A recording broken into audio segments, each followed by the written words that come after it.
The massive doors of the council chamber opened with a sound like thunder.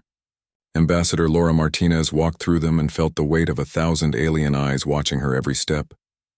The chamber was so large that Earth's biggest stadium could fit inside it 3 times over. High above her head, the ceiling showed images of stars and planets that belonged to the Galactic Confederation. Laura had been Earth's voice in this place for 5 years now. She knew every species that sat in the curved rows of seats around her.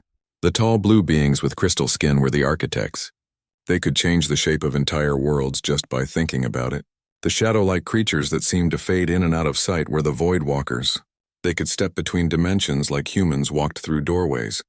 And there were others, each more powerful than the last. Today felt different, though. The usual chatter and noise was gone. Instead, silence filled the air like a heavy blanket. Laura's footsteps echoed as she walked to the small platform where humans were allowed to stand. It was much lower than the seats of the other species, a reminder of where humanity ranked in this galaxy. High Chancellor Vexithara rose from her seat at the center of the chamber. She was a Dominion, one of the oldest and most feared species in the galaxy. Her forearms moved with perfect grace as she activated the speaking device. When she spoke, her voice reached every corner of the vast room. We have called this emergency session to address a serious problem. The human species has violated the territorial agreements that govern our galaxy. Your people have built colonies and systems that were forbidden to you. Your ships have traveled to places where humans are not welcome. This cannot continue. Laura felt her heart beating faster but kept her face calm. She had expected this day would come. Earth's colonies in the outer spiral had been growing quickly. Humanity needed room to expand, and the galaxy was so vast that they thought no one would mind a few more human settlements. But there was more. Vexithara continued speaking, and each word felt like a hammer blow. Your species has also been forming alliances with groups that the Council has marked as dangerous. The rebel colonies, the free traders, the independent worlds. These groups threaten the peace we have worked so hard to build. A murmur went through the chamber. Laura could hear the other species talking in their strange languages. Some sounded angry, others seemed afraid. She wondered what they were really worried about. Humans had been part of the galaxy for 50 years now, but they were still seen as newcomers, barely worth noticing. The Council has made a decision. Vexthara's voice grew harder, more commanding. Humanity will return to the Sol system immediately. All colonies beyond your home system must be abandoned within 1 standard year. Your people will accept technological restrictions to prevent further unauthorized expansion. Council peacekeepers will monitor all human activities to ensure compliance. Laura felt the blood drain from her face. What the Chancellor was describing was not peace. It was imprisonment. Humanity would be trapped in their own solar system like animals in a cage. The technological restrictions would stop human progress for generations. And the monitoring would mean no privacy, no freedom, no hope of ever growing beyond what they were right now. If humanity refuses these terms, Vexithara said with a cold smile, then you will be expelled from the Confederation. Your species will be marked as hostile. No trade, no communication, no protection. You will face the galaxy alone. The threat was clear. Outside the Confederation, humanity would be fair game for any species that wanted to attack them. Pirates, slavers, or worse could hit human worlds without fear of punishment. Earth's small fleet of 300 ships would be helpless against the million-vessel armadas that some species commanded. Laura stood up slowly. Her voice was steady when she spoke, even though her hands were shaking. I request 48 hours to consult with my government. This decision affects the future of my entire species. Surely the Council can grant us time to consider our response. Laughter filled the chamber. Not friendly laughter, but the kind that comes from those who think they are watching something amusing and pathetic. Vexithara looked down at Laura with the expression someone might use when looking at a pet that had just tried to speak. Very well. 48 hours. But understand this, human. The Council's patience has limits. Your species has already tested those limits too far. Use your time wisely. As Laura turned to leave, she heard whispers from the alien delegates. One voice, belonging to Counselor Thronix of the Quantum Shepherds, carried clearly across the chamber. These primitive mammals still believe they have choices. How amusing. The words hit Laura like a physical blow. Primitive mammals. That was how they saw humanity. Not as equals, not even as worthy opponents, just as animals that had somehow learned to build spaceships. The anger that rose in her chest was so strong she had to stop walking for a moment to control it. But as she walked through those massive doors and back toward her ship, Laura began to smile. If the Council thought humans were just primitive mammals, they were in for quite a surprise. There were things about humanity that the galaxy had never seen, things that had been kept secret for very good reasons. The trip back to Earth took 18 hours through the fastest hyperspace routes. Laura spent most of that time writing her report and preparing for what she knew would be the most important meeting in human history. Every choice they made in the next 2 days would determine whether humanity had a future among the stars or would be crushed before they could reach their true potential. When her ship finally entered Earth's solar system, Laura looked out at the blue-green world where humanity had been born. It seemed so small and peaceful from space, but she knew that down on that planet in secret facilities hidden from alien eyes, humans had been working on something that would change everything. The question now was whether they were ready to show the galaxy what humanity could really do, and whether the galaxy was ready to learn that the primitive mammals had teeth much sharper than anyone imagined. The emergency meeting room in the United Earth Government building had never held so many important people at once. President Catherine Wells sat at the head of the long table, her face showing the weight of the impossible choice before them. Around her sat the most powerful leaders on Earth, and each one looked as worried as she felt. Admiral Jake Morrison paced back and forth near the big screen that showed Earth's defense fleet. 300 ships. That was all humanity had to protect dozens of colonies and billions of people. The numbers on the screen seemed to mock them. The Galactic Confederation had over 1 million vessels, some of them larger than Earth's biggest cities. We cannot fight them. Defense Secretary Karen Phillips spoke first, her voice quiet but firm. Even if we gathered every ship, every weapon, every soldier, we would last maybe an hour against their smallest battle group. The technology gap is just too large. Admiral Morrison stopped pacing and turned to face the table. His hands were clenched into fists. So what do you suggest? That we just give up? Abandon millions of colonists and crawl back to Earth like beaten dogs? We have faced extinction before, and we are still here. Ambassador Laura Martinez had been quiet since delivering her report. Now she spoke up, her voice tired but determined. There might be another way. We could try to negotiate better terms. Maybe offer something they want in exchange for letting us keep some of our colonies. Foreign Minister David Kane shook his head. What could we possibly offer them? They have technologies we can barely understand. They can reshape matter with their thoughts, travel between dimensions, control the fundamental forces of physics. What does humanity have that they could want? For several minutes the room was silent except for the hum of computers and the distant sound of traffic outside. These were the most powerful people on Earth, and they had no answers. President Wells was about to call for a vote on surrender when Director Ryan Blake cleared his throat. Blake ran Earth's intelligence division, and he was known for staying quiet during meetings like this. When he did speak, people listened. There is something the Council does not know about us, something we have kept hidden since first contact. With the Zephyrians 50 years ago, all eyes turned to Blake. He reached into his briefcase and pulled out a data pad marked with symbols that meant the information. Inside was classified at the highest levels. I need to tell you about Project Blackwater. President Wells frowned. I have never heard of any Project Blackwater. Blake nodded. That was the point. Only 12 people on Earth know about this project, and half of them are in this room. We started it in 2341, 4 years after the Zephyrians found us. Blake touched the data pad, and the big screen changed to show complex diagrams and test results. Dr. Elena Rodriguez was called in from the hallway where she had been waiting. She was the lead scientist on the project, a small woman with intense eyes who looked like she had not slept in weeks. Dr. Rodriguez stepped to the front of the room and began to speak. When we first encountered alien technology, we did what humans always do. We took it apart to see how it worked. But we discovered something unusual. Humans cannot just copy alien technology. We can understand it in ways that its creators never imagined. She touched a control, and the screen showed a Zephyrian engine next to a human-built version. The alien engine was elegant and efficient. The human version looked different, bulkier, but somehow more powerful. We do not just reverse engineer their technology. We integrate it with our own ideas and improve it. Admiral Morrison stepped closer to the screen. How much improvement are we talking about? Dr. Rodriguez smiled for the first time since entering the room. Our version of Zephyrian hyperdrive technology is 30% faster and uses half the energy, and that was just our first attempt. The room erupted in excited voices, but Blake held up his hand for silence. That is not even the best part. Show them the colony reports, Elena. Dr. Rodriguez nodded and changed the display again. This time it showed star maps with human colonies marked in green. Every human colony has been secretly working on hybrid technology projects.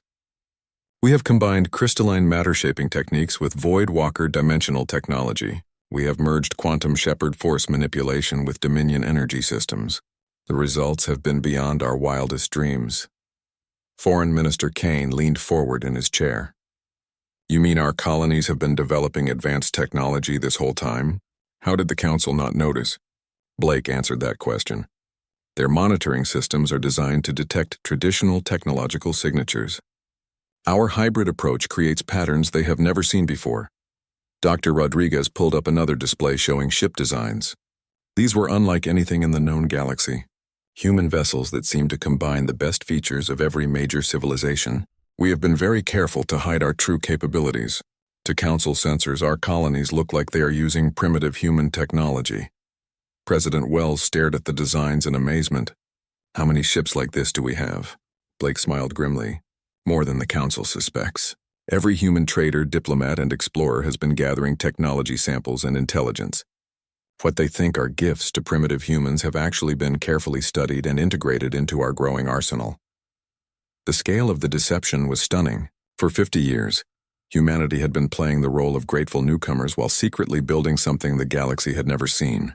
Every act of apparent weakness had been cover for rapid advancement. Admiral Morrison looked at the ship designs with the eye of someone who had spent his life in space combat. These vessels would be more than a match for anything in the Council fleet. But do we have enough of them? Blake nodded. More than enough. President Wells felt a surge of hope for the first time since Laura had delivered the Council's ultimatum. But she also felt the weight of the decision before them. Using these ships would mean revealing humanity's true nature to the galaxy. There would be no going back. What are you recommending? She asked Blake. He looked around the room at each person before answering. I recommend we reject the Council's terms completely. Not just refuse to surrender our colonies, but make it clear that humanity will never accept limits on our growth and development. And then we show them why that refusal is not a request, Blake continued. We demonstrate our true capabilities in a way that makes the entire galaxy understand that humanity is not a species to be controlled or contained. The room fell silent again as everyone considered the implications. They were talking about revealing secrets that could change the balance of power in the galaxy forever. But they were also talking about ensuring that humanity would never again be threatened with extinction by those who thought they were superior. President Wells looked at each face around the table. She saw fear, but she also saw determination. Humanity had always been at its best when facing impossible odds. All in favor of Director Blake's recommendation? Every hand in the room went up. The decision was made. In less than 24 hours, Ambassador Martinez would return to the Council with humanity's answer. And very soon after that, the galaxy would learn what humans were really capable of when they stopped pretending to be weak. Ambassador Laura Martinez walked back into the Council chamber exactly 48 hours after she had left. This time her steps were firm and confident. She carried herself like someone who knew something the rest of the galaxy did not. The alien delegates watched her approach the human platform with expressions of bored superiority. High Chancellor Vexithera did not bother to stand this time. Her forearms remained folded as she activated the speaking device. Well, what is humanity's answer to the Council's generous terms? Laura looked up at the towering alien and smiled calmly. The United Earth government has carefully considered your proposal. Our answer is no. We reject all terms. Humanity will not abandon our colonies. We will not accept technological restrictions. We will not submit to Council monitoring. We choose to determine our own future among the stars. The chamber exploded with noise. Alien voices raised in anger, shock, and disbelief filled the vast space. Several delegates stood up, their strange forms towering over the small human figure below. Vexithara's face turned dark with rage. You dare refuse the Council? You insignificant creatures have signed your own death warrant. The Chancellor activated emergency protocols with swift motions of her hands. Immediately, warning signals began broadcasting across the galaxy.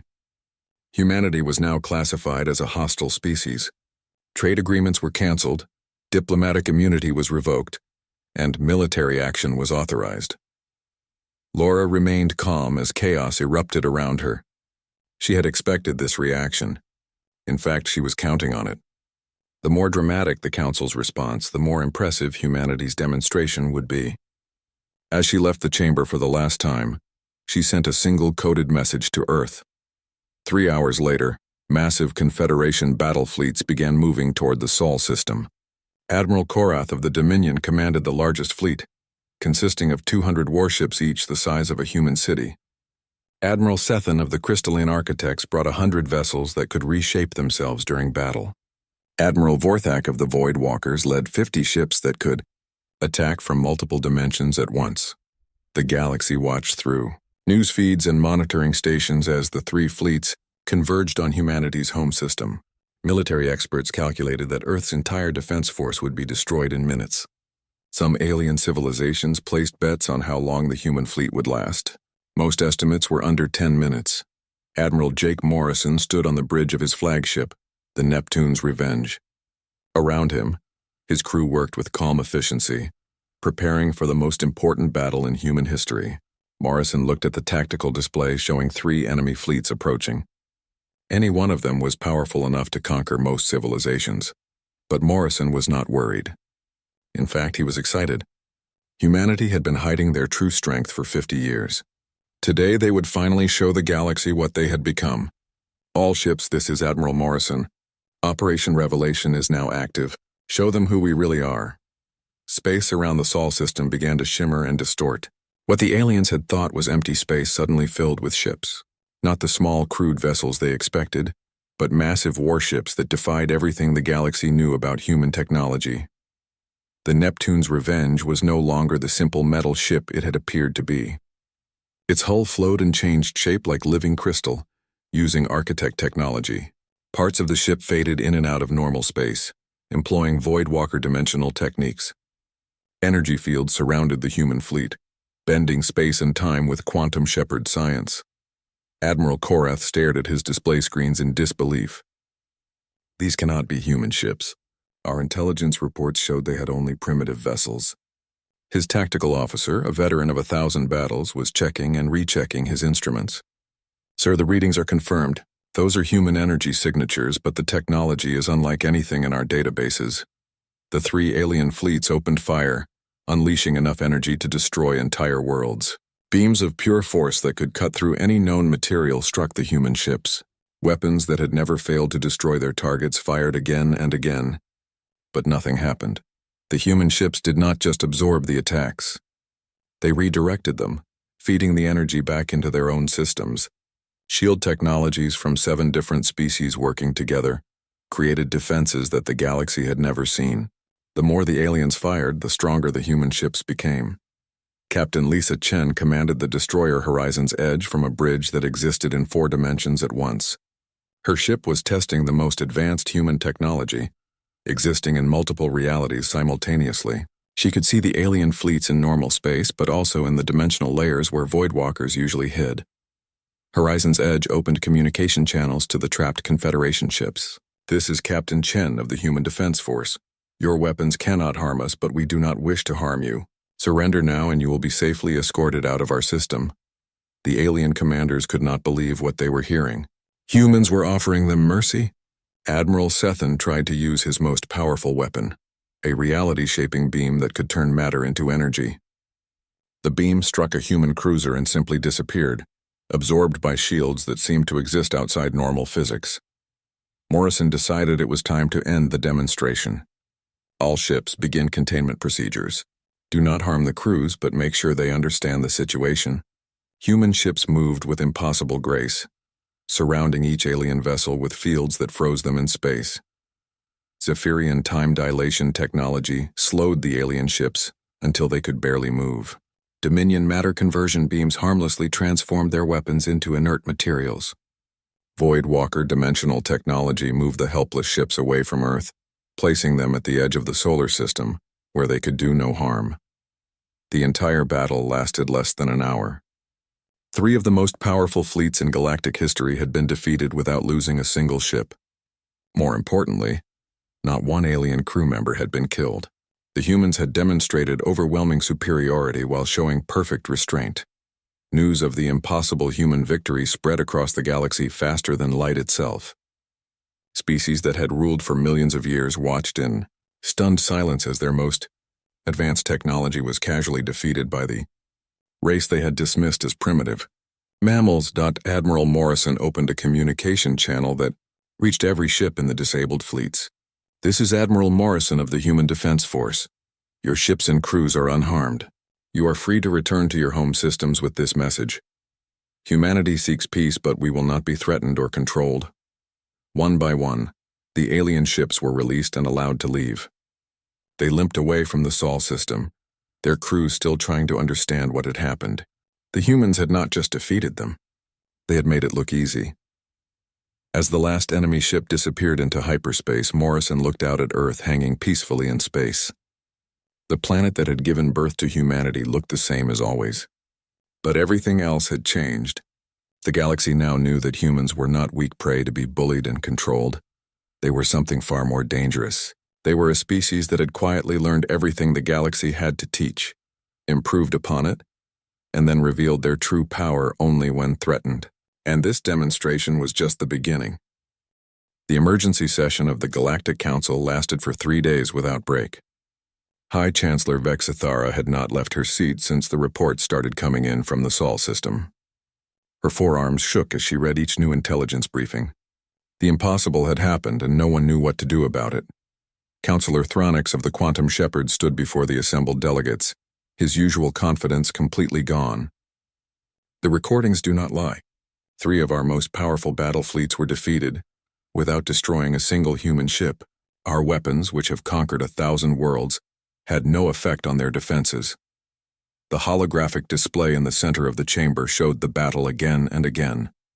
Each viewing made it more clear how completely the aliens had been outmatched. Human ships that moved like liquid, weapons that redirected energy instead of absorbing it, shields that seemed to exist in multiple dimensions at once. Ambassador Ziara of the Crystalline Architects spoke next, her crystal body flickering with colors that showed deep distress. We have analyzed the human technology. They have somehow combined elements from all 7 major civilizations. But it is more than simple copying. They have created something entirely new. The worst part was not just that humans had defeated them. It was how easily they had done it. The human ships had moved with casual confidence, as if the most powerful weapons in the galaxy were nothing more than annoyances. They had disabled 3 fleets and then politely asked them to leave. Director Kethrin of the Void Walkers materialized fully in normal space, something his species rarely did in the presence of others. His voice carried notes of fear that sent chills through the chamber. They exist in multiple dimensional layers simultaneously. Our ability to phase between realities gives us no advantage. They can see us no matter where we hide. The implications were staggering. Each species in the Council had achieved mastery over specific aspects of reality. The Architects controlled matter. The Void Walkers controlled dimensions. The Quantum Shepherds controlled fundamental forces. But humans seemed to control everything at once. High Chancellor Vexithara finally spoke, her voice barely above a whisper. How long have they possessed this technology? How could our intelligence networks miss something so significant? The questions hung in the air like accusations. Everyone in the chamber was thinking the same thing. For 50 years, they had treated humans like amusing pets. Primitive mammals who had been lucky enough to discover space travel. They had been patient with human requests, generous with small gifts of outdated technology, and amused by human attempts to understand galactic civilization. Now they realized that every gift, every interaction, every moment of contact had been carefully planned by the humans. While the Council thought they were educating backward primitives, the humans had been studying, learning, and improving upon everything they encountered. Admiral Korath appeared on a communication screen, his proud Dominion features showing embarrassment and confusion. My fleet was disabled in minutes. Their shields absorbed our most powerful weapons and fed the energy back into their systems. When we tried to ram their ships, our vessels simply passed through them like they were ghosts. The fear in the chamber was almost physical. These beings had ruled the galaxy for eons, secure in their technological superiority.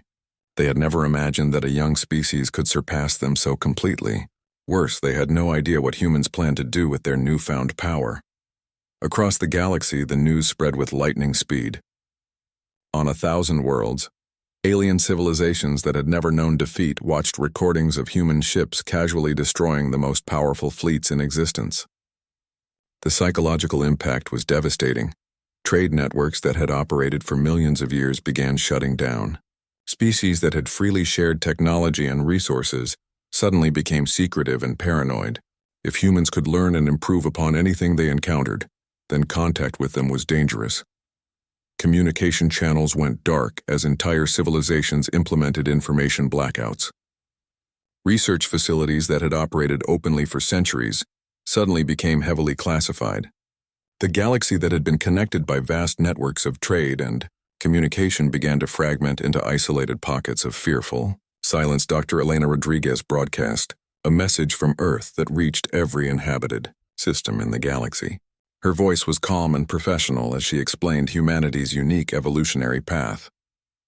While other species developed along specialized lines, humans retained adaptability as their greatest strength. She showed recordings of Earth's violent history, the constant wars and environmental challenges that had shaped humanity. Every crisis had made humans more adaptable, more innovative, more willing to try new approaches when old ones failed. What the galaxy saw as chaos, humans saw as training.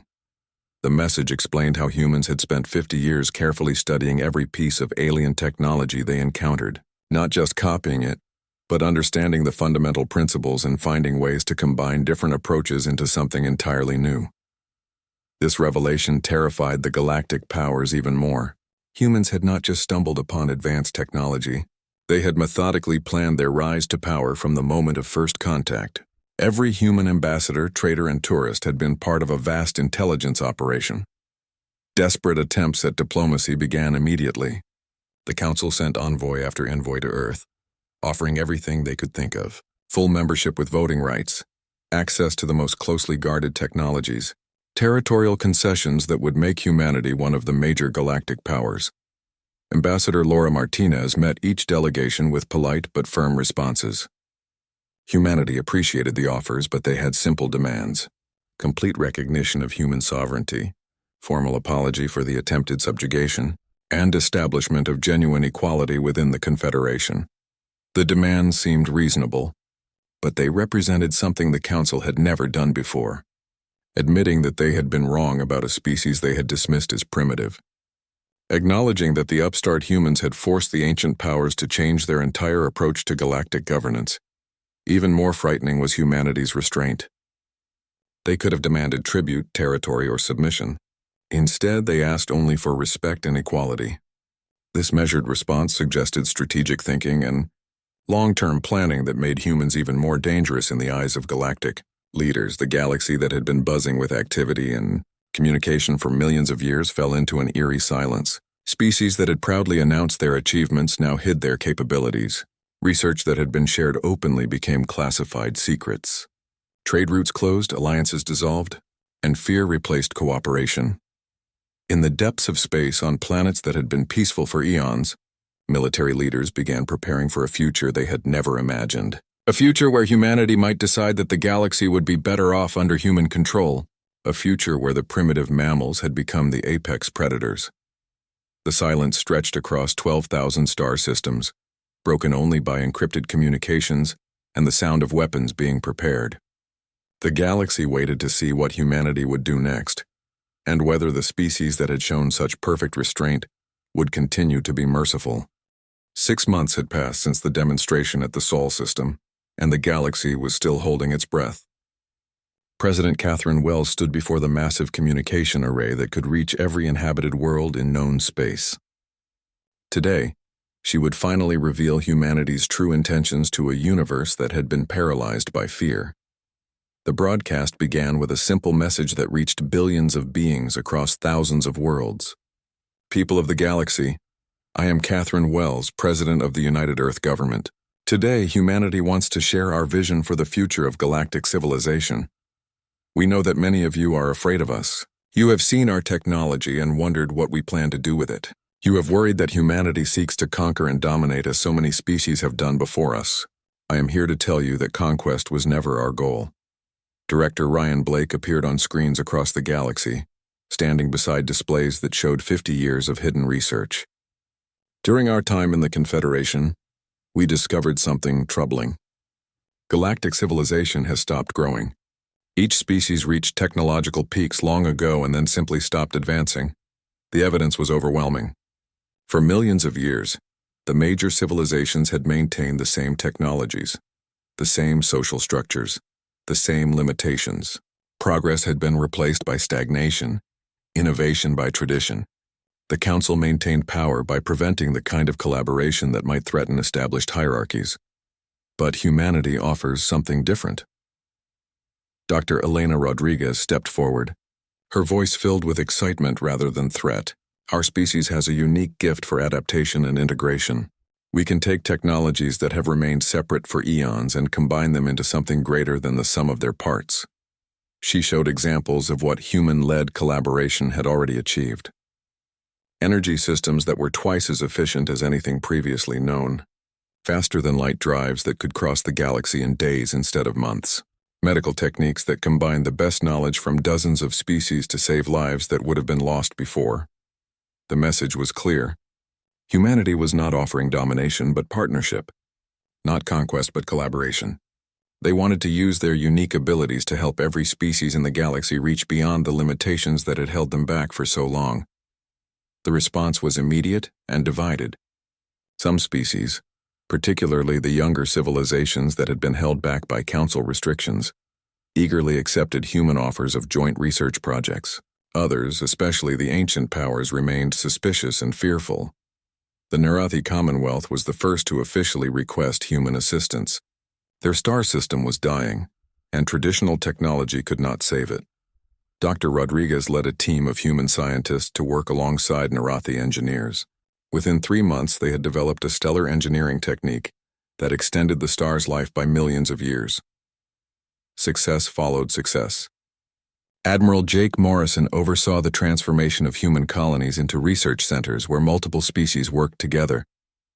The Kepler Research Station became a symbol of the new cooperation, with humans, Narathis, Alani, and a dozen other species collaborating on projects that none could achieve alone.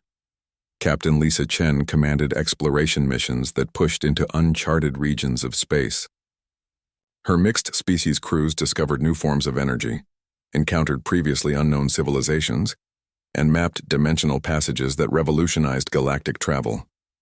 The New Horizons became famous throughout the galaxy as a symbol of what cooperation could achieve. The breakthroughs came faster than anyone had imagined possible. Technologies that had been theoretical for millions of years became practical reality. Medical advances that eliminated diseases which had plagued entire species. Engineering solutions that transformed barren worlds into gardens. But the most important change was not technological. It was cultural. Species that had been isolated by fear and suspicion began to communicate again. Knowledge that had been hoarded for eons was shared freely. The galaxy that had fallen silent in fear began to hum with the sound of collaboration. Not everyone was happy with the changes. The old Council powers watched their authority crumble, as species after species joined human-led initiatives. High Chancellor Vexithera called emergency session after emergency session, but fewer and fewer delegates attended. The breaking point came when the crystalline architects, one of the oldest and proudest species in the galaxy, formally requested human assistance. Their ability to reshape matter had reached its limits, and they needed new approaches to solve problems on their homeworld. Ambassador Ziara met with Laura Martinez in a historic meeting that was broadcast across the galaxy. For the first time in recorded history, one of the ancient powers was asking for help from a species they had once considered primitive. The symbolism was not lost on anyone. Vexithara herself finally made the call that marked the end of the old galactic order. In a private communication with President Wells, the proud Dominion leader made an unprecedented request. "We need your help. Our technology has limits we cannot overcome alone. Will humanity work with us?" President Wells accepted with the same grace that humanity had shown throughout the crisis. "Of course. We have never sought to replace the old powers, only to help everyone reach their full potential. Partnership, not domination, has always been our goal. The transformation was swift and dramatic. The Galactic Confederation dissolved itself and reformed as the Galactic Collaborative. Instead of a hierarchy with ancient powers at the top, it became a network of equals working together toward common goals. Laura Martinez became the first Director General of Interspecies Collaboration, a position that existed not to rule but to facilitate. Human ambassadors and scientists served as bridges between species, helping translate concepts and technologies across different paradigms of understanding. The fear that had paralyzed the galaxy transformed into something else entirely. Excitement, curiosity, and hope replaced suspicion and isolation.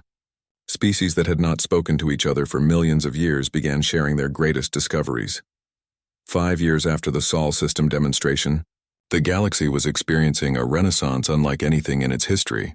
Technological breakthroughs that had seemed impossible under the old system became routine achievements. Diseases were cured, stars were healed, and entire worlds were transformed. More importantly, barriers between species began to break down. Interspecies relationships became common, leading to new forms of art, philosophy, and culture that enriched everyone. The galaxy that had been divided by fear and prejudice became united by shared purpose and mutual respect. Admiral Morrison stood on the observation deck of the new Galactic Collaborative headquarters, watching ships from 100 different species working together on joint missions. The same fleets that had once threatened to destroy humanity now carried mixed crews exploring the furthest reaches of space. Dr. Rodriguez received visitors from across the galaxy at her research centers, where impossible problems became exciting challenges to be solved through collaboration. The techniques developed through human-led partnerships were being shared freely, raising the technological level of every participating civilization. Captain Chen launched the largest exploration mission in galactic history, with volunteers from every major species eager to discover what lay beyond the known universe.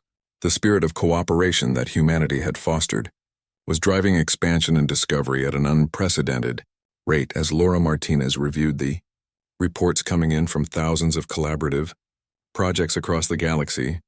She reflected on humanity's journey. They had gone from threatened newcomers to the facilitators of galactic renaissance, not through conquest or domination, but through their greatest strength, the ability to bring out the best in others.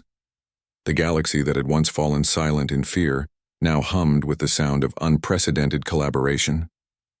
And at the center of it all, humanity continued to do what they had always done best: adapt, integrate, and help others reach beyond what they thought possible. The universe was vast and full of wonders yet to be discovered. But for the first time in galactic history, every species had a chance to reach their full potential.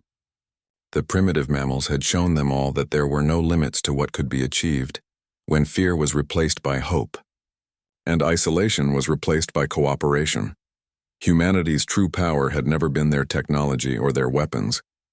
It had been their ability to see potential where others saw only problems, to build bridges where others saw only barriers, and to transform enemies into allies through patience, wisdom, and unwavering commitment to a better future for all.